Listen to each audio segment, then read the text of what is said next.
नमस्कार दोस्तों, 8 PM India में आपका स्वागत है। कुछ महीने बाद राजस्थान में विधानसभा चुनाव होने हैं। इस बार कांग्रेस 3 दशक पुराना हर 5 साल बाद सत्ता परिवर्तन का रिवाज बदलने के लिए जी तोड़ प्रयास कर रही है। वहीं भाजपा को इस रिवाज के कारण ही सत्ता में वापसी की उम्मीद है। 2018 में विधानसभा की 199 सीटों पर चुनाव हुआ था। इसमें से कांग्रेस को 99 और बीजेपी को 77 सीटों पर जीत मिली थी। इसके अलावा 6 सीटों पर बसपा और 20 सीटों पर अन्य जीते थे। बाद में बसपा के 6 विधायक कांग्रेस में शामिल हो गए। इस समय विधानसभा में कांग्रेस के 108, बीजेपी के 70 और 21 अन्य सदस्य हैं। यहाँ गौर करने लायक बात यह भी है कि विधानसभा चुनाव के कुछ महीने बाद 2019 में हुए लोकसभा चुनाव में बीजेपी ने 25 में से 24 सीटों पर जीत हासिल की थी और एक अन्य के खाते में गई थी। यानी राज्य में कांग्रेस की सरकार होते हुए भी लोकसभा चुनाव में उसका सूपड़ा साफ हो गया था। विधानसभा और लोकसभा चुनाव में प्रदेश के मतदाताओं के अलग अलग जनादेश से साफ है कि उन्हें बीजेपी या कांग्रेस से कोई विशेष लगाव नहीं है। मतदाता मुद्दों और अपनी समझ के हिसाब से मतदान करता है। पिछले विधानसभा चुनाव में बीजेपी की हार का प्रमुख कारण पूर्व मुख्यमंत्री वसुंधरा राजे सिंधिया और उनकी सरकार में हुए घोटालों को माना जा रहा है। विधानसभा चुनाव के समय हर तरफ एक ही नारा सुनाई देता था कि मोदी तुझसे बैर नहीं, रानी तेरी खैर नहीं। ये नारा विधानसभा और लोकसभा चुनाव में खरा भी उतरा। इससे साफ है कि प्रदेश का मतदाता केंद्र की मोदी सरकार से खुश था, लेकिन बीजेपी की राज्य सरकार और तत्कालीन मुख्यमंत्री वसुंधरा राजे से नाराज था। इस समय अशोक गहलोत के नेतृत्व में कांग्रेस की सरकार है। गहलोत सरकार ने वसुंधरा सरकार के कार्यकाल में हुए घोटालों को लेकर कोई कार्रवाई नहीं की, यानी कोई जांच नहीं बैठाई। इसको लेकर पूर्व उप मुख्यमंत्री सचिन पायलट और मुख्यमंत्री अशोक गहलोत के बीच टकराव भी चल रहा है। भले इस टकराव की मुख्य वजह पायलट की मुख्यमंत्री बनने की चाहत है। इसके चलते जुलाई 2020 में सचिन पायलट अपने खेमे के 19 विधायकों को लेकर दिल्ली आ गए थे। बाद में पार्टी के शीर्ष नेतृत्व ने समझा बुझाकर मामला निपटा दिया था। इस बीच आला कमान की ओर से पायलट को मुख्यमंत्री बनाने के लिए गहलोत को पार्टी का राष्ट्रीय अध्यक्ष बनाने की पेशकश की गई थी, लेकिन ये प्रयास भी विफल रहा।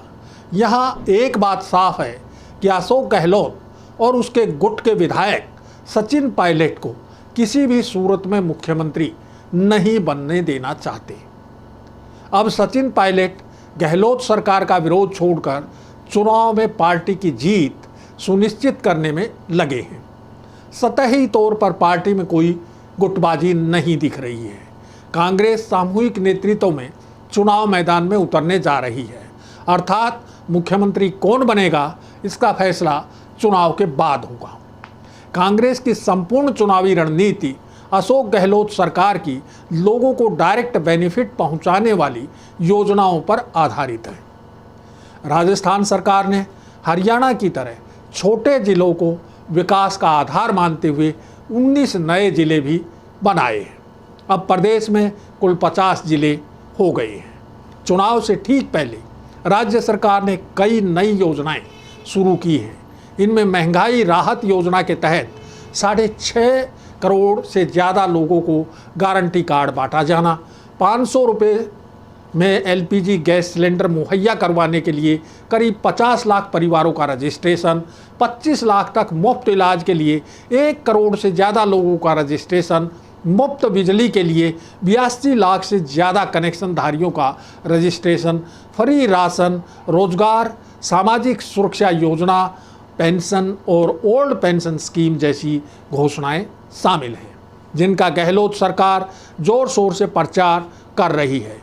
यूँ कह सकते हैं कि बीजेपी के भ्रष्टाचार के आरोपों को दबाने के लिए कांग्रेस इन घोषणाओं को प्रचारित कर रही है। इनके अलावा स्कॉलरशिप योजना, देवनारायण छात्रा स्कूटी वितरण योजना और आपकी बेटी योजना भी है।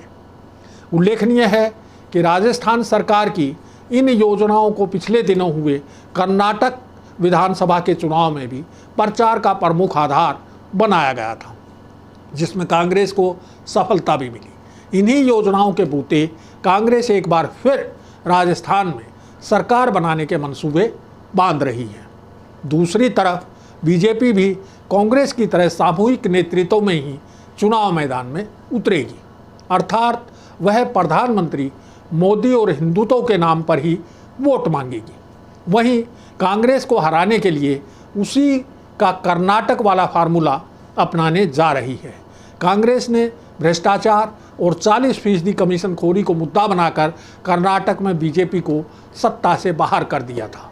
इसी तरह बीजेपी ने भ्रष्टाचार, घोटालों, बेरोजगारी और नौकरियों के लिए होने वाली परीक्षाओं के पेपर लीक आदि को मुद्दा बनाया है।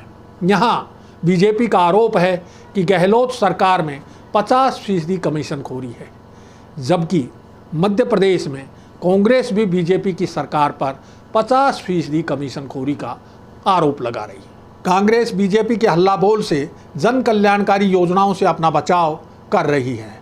हालांकि मुफ्त की योजनाओं और भ्रष्टाचार को लेकर शोर मचाने के अलावा दोनों ही प्रमुख पार्टियों के पास ना तो जनता की परेशानियों को दूर करने का कोई ठोस उपाय है और ना ही प्रदेश के विकास का कोई स्पष्ट रोड मैप।